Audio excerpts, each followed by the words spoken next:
Today I'm reacting to your wrestling hot takes. Hot Takes is a weekly video series where I give you all a platform to be able to voice your thoughts, regardless of whether they're good or bad, on your thoughts on the state of professional wrestling. So if you want to be featured in next week's Hot Takes video, make sure that you're following me on X because I ask for your hot take on there after every episode of Raw, every episode of SmackDown, and after every WWE Premium Live event. And as always, don't forget to subscribe to this channel, ring that bell for notifications. If you're a wrestling fan, I know that you're going to fall in love with his YouTube channel because we always upload daily wrestling content. It's a double chunk chocolate cookie.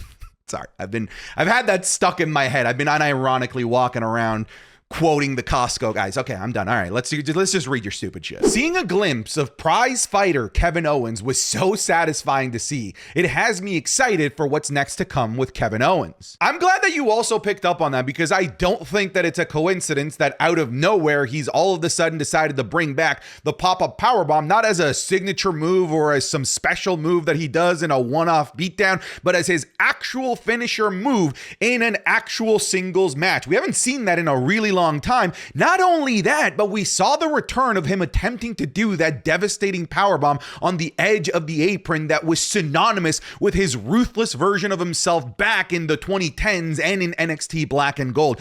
I do think that this is the ultimate payoff. They are teasing this. I don't know if it's a heel turn, but at the very least, it's a demeanor turn for Kevin Owens, something that just hasn't been there. And not only do I think they're teasing it with these moves coming back into his repertoire, I think they're teasing it with Kevin Owens talking about how he's been a loser over the last couple of years, and what better way to stop being a loser than to dip into the bag of tricks that made you a Universal Champion and made you one of the greatest, most renowned NXT members ever in the history of NXT.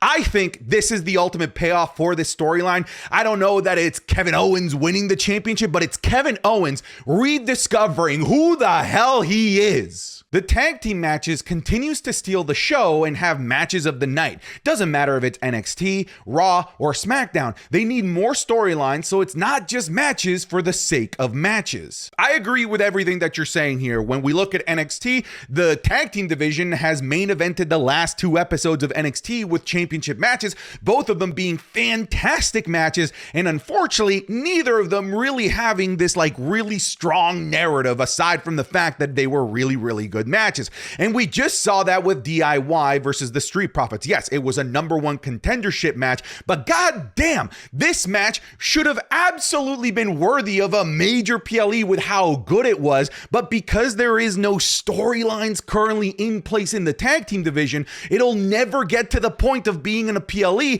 unless it develops those really strong and intriguing narratives. Clearly, the match quality is there. That is absolutely nothing that anyone can contest. DIY versus the Street Profits was a goddamn near match of the year contender on free TV. Now it just needs that extra sauce to make people get really invested in future rematches that isn't just, again, like you said, matches for the sake of matches. The Ula Fala is the most important title in the WWE, hands down. I don't know that we can necessarily say that for certain, but they've clearly made it to feel like an incredibly important plot device, not just as something symbolic, but something physical, with Solo Sikoa saying, if you can physically take this from me, I will acknowledge you as the tribal chief. In my mind, the Ula Fala was just a physical representation of the metaphorical, but it seems to be that this physical entity is actually the power behind the tribal chief. It's actually what makes you recognize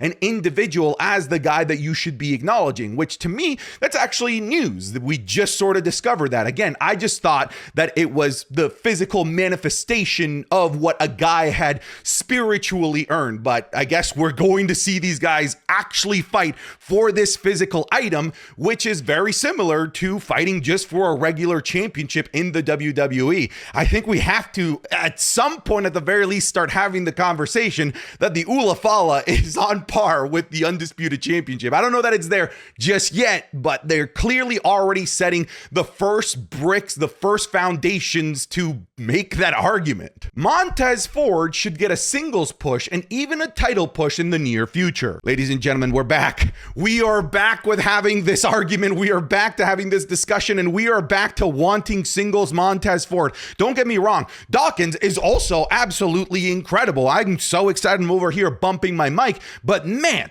seeing the Street Profits finally like rediscover themselves as like what they are really reminded the world of how incredibly talented and charismatic that they are. It's kind of crazy to think that it was Bobby Lashley leaving that's really been the catalyst for us rediscovering how good the Street Profits are. And in that match against DIY, dear Lord, Montez Ford just looked like $1 million.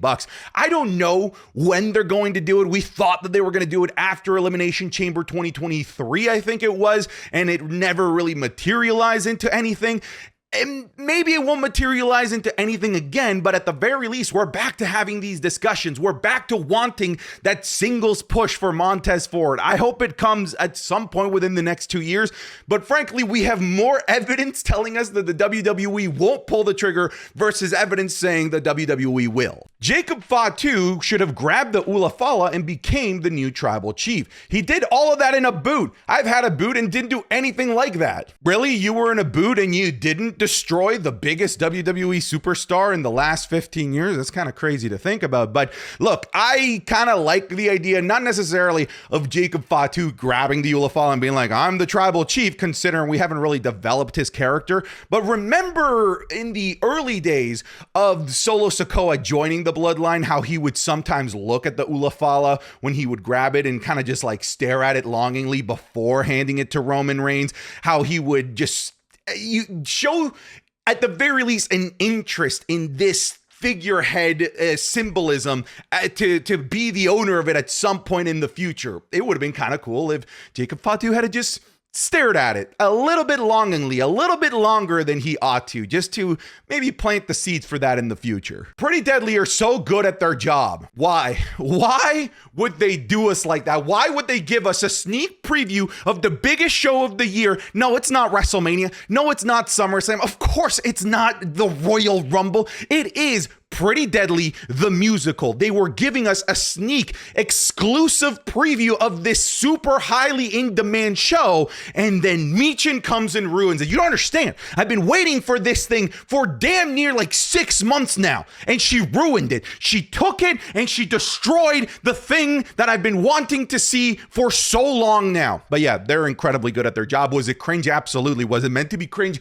You damn right it was supposed to be cringe, and I loved every second of it. Carmelo Hayes versus Andrade have not had a bad match. It's an obvious statement, but I also think that it's a statement that might be an underlying conversation for something deeper. Like, where are we going with Andrade versus Carmelo Hayes? Is this going the route of the Bar where they become a tag team? Is this leading to an ultimate like best of 7 series with a big gimmick match at Bad Blood?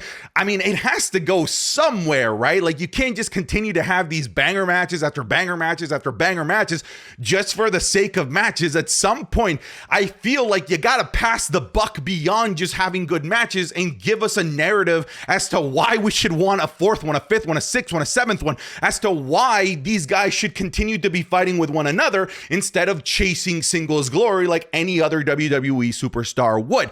I love the matches, but what's next? What is that catalyst to help elevate this beyond just the match of the night every single week to maybe feud of the year? What is going to take us to get from here to here? I'd love to see it because clearly they've got the in-ring work to match it. Jacob Fatu didn't need that boot. Isn't that crazy, man? Like the fact that literally the day before SmackDown, I think it was, again, don't quote me here. I think it's like the Dave Meltzers of the world reporting that like this injury is legit and that they're trying to keep him away from Roman Reigns as well because they're trying to protect the aura of Jacob Fatu while also protecting the aura of Roman Reigns, only for all of them to be wrong and Jacob Fatu just straight up show up in a walking boot and do everything that he did. That is insane. This man might be a genetic physical anomaly. He might not be human with the things that he's capable of doing in one freaking foot. Are you crazy? Dude, Jacob Fatu is generational.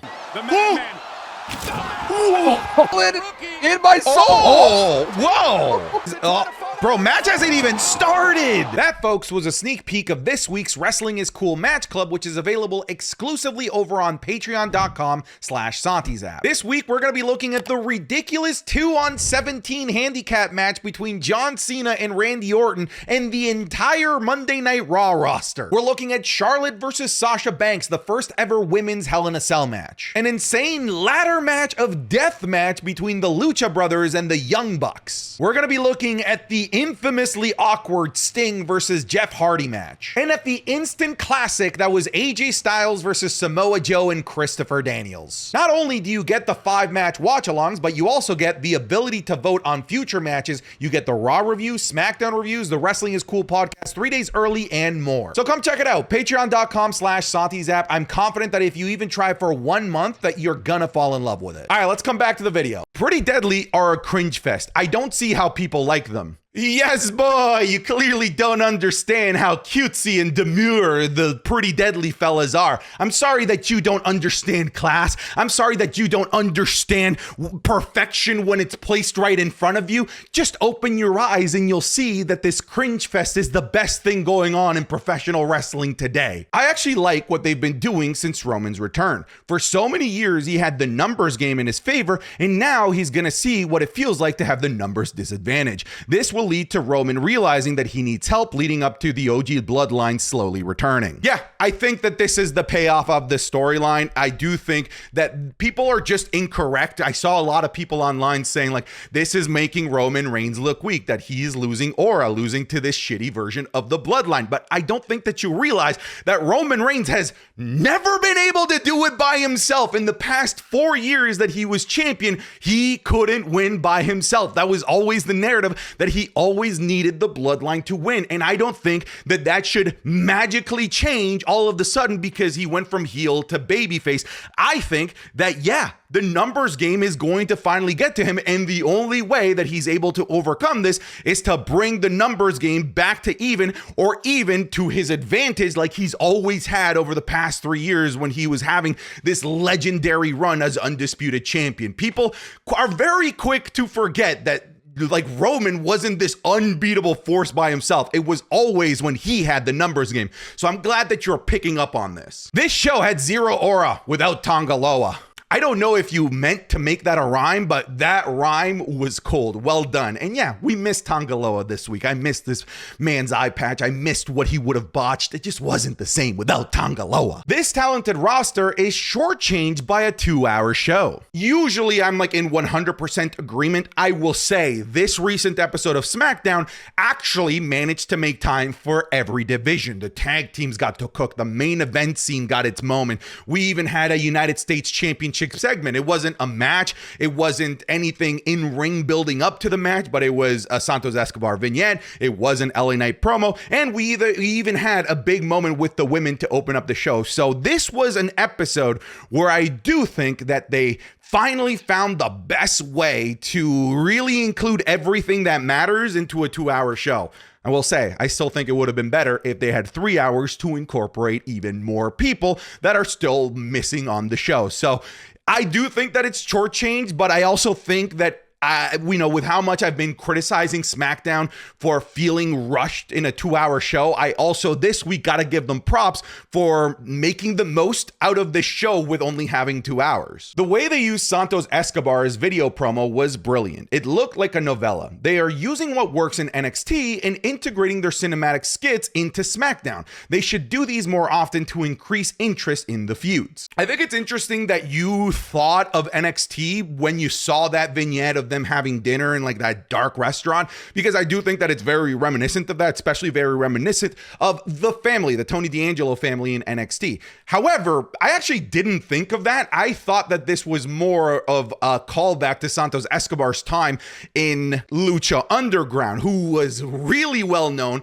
for having these types of vignettes that felt like telenovelas. That's what I immediately thought of, but I do think that clearly there is an inspiration not just from Santos' time in Lucha Lucha Underground, but also what's working in NXT at helping people get over. I also think that this is a smart way to integrate people on the show that you might not necessarily have time for. This was quick. It worked. I do think that it helped elevate Santos Escobar, not a heck of a whole lot like it would if he would have had a match where he definitively won, but I do think that at the very least it helps cement him as somebody that's got very clear ambitions and motivations, not just for himself, but for his group around him. The Street Profits going over DIY was the right call. Frankly, I would have been good with either call happening because the match was just so damn good. I will say I'm happy for the Street Profits, but I also do think that DIY losing here does bring into question as to why make them tag team champions in the first place if one, you're going to have their reign be as long as just a quick coffee break, and then two, never give them a proper rematch to get those championships back. So it just brings that into question, but you know, to no one's surprise, the Street Profits finally being unleashed as the tag team legends that they are amazing. Shocker, right? You let them give them time to give us a great tag team showcase, and they delivered a match of the year contender. Because the match was so good, I'm sold. I'm ready for it. What I'm concerned about is what the hell they're doing with DIY moving forward. I'm ready to see some promo action from Roman Reigns. Yeah, they're clearly baiting you to come back week after week after week, hoping for Roman to finally speak his mind, but I don't think that he's going to, and I don't think that he's going to until he brings back Paul Heyman. Like, Paul Heyman being his wise man is, I think, the catalyst for that Roman Reigns promo that we're eagerly waiting for. I think that until that happens, we're just going to get Roman being silent, telling us to acknowledge him, not with words, but by just raising up his finger, and we're just going to get pretty much just a continuation of what we've been seeing the last couple of weeks, because I do think, which is crazy to say, I think a big payoff in the storyline is finally getting a Roman promo, but it looks like they may have written him off for the next couple of weeks. It doesn't look like he's advertised or scheduled for the next several shows, definitely not scheduled for Bash in Berlin, so it's gonna be a while before we finally hear Roman speak. It's not really a hot take, but what if Melo and Andrade ended up being a tag team just like Sheamus and Cesaro? Look, I do think that this tag team, like at its core, would work because you have two amazingly talented guys, and then you have somebody that could mask Andrade's lack of like really strong English mic skills in Carmelo Hayes, who has really strong English mic skills. So I do think that they would balance each other, and it would unironically be a really awesome tag team. But I just think that they're better served as single stars because they're just so damn good. You just gotta continue to give time for this United States Championship picture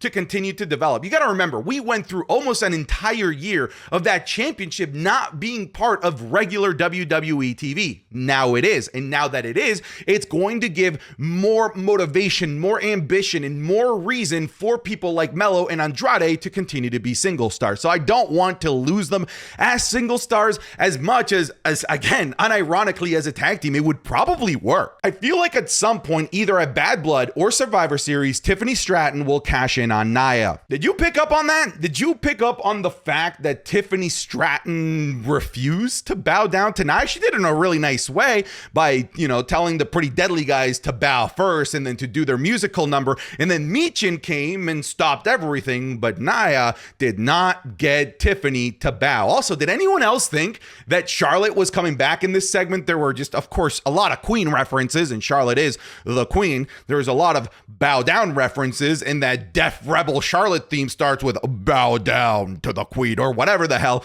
I think that at some point, Charlotte is coming back with all of this Queen and bowing down imagery, but I kept that in the back of my head. I noticed that Tiffany Stratton did not bow down because I do think that at some point or another, we're going to get some Festival of Friendship-like turn between a heel turning on another heel, just like the original Festival of Friendship in Chris Jericho and Kevin Owens. I think that Tiffany is going to be cashing in sooner rather than later. Jimmy should have returned tonight. If not tonight, then next week. They can't keep doing the same thing every week. Oh, but they can.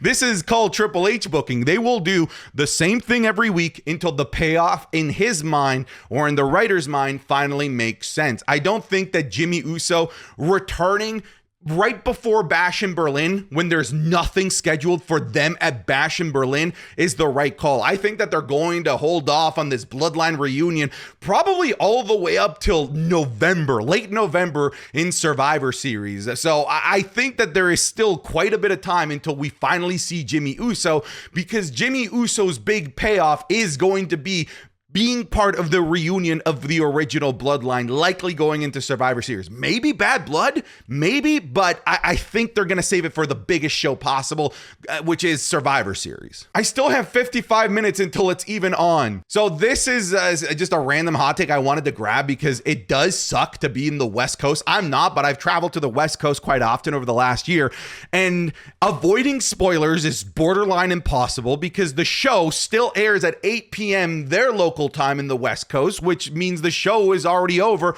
by the time the East Coasters and Central Time people have already watched the show. It sucks, man. I wish it was a bit more universal, but like, I get it. I understand why Raw probably doesn't want to air at 5 p.m. Western or like Pacific time because, well, people are still like driving home from work. People aren't nestled into their homes yet, but it sucks, bro. The evolution of this year's Michin has been incredible. I'm glad they're giving her opportunities. Dude, Michin, the cat's out of the bag, right? I've been saying since December that she's the best kept secret that the WWE has, that she has improved leagues and bounds more than I think any other individual female that I've seen on the main roster. And I think it is because of the time that she's been getting on the main roster with matches that she's been losing, but she's putting in time and work, but also the awesome work that she's been doing on a week-to-week basis in NXT. Like, this woman has been putting in overtime, and I think that we're seeing the fruit of all of the work that she's put in because she looks awesome.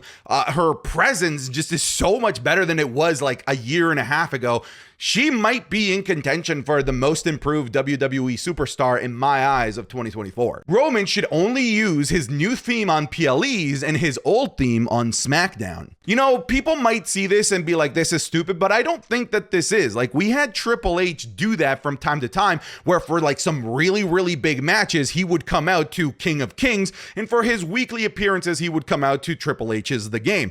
He then switched it up to, like, at WrestleMania, coming out to King of Kings for a portion of his entrance, and then The Game for the rest of his entrance. I'm just saying, there is precedent for a top star doing something like this, so I don't think that this is entirely crazy.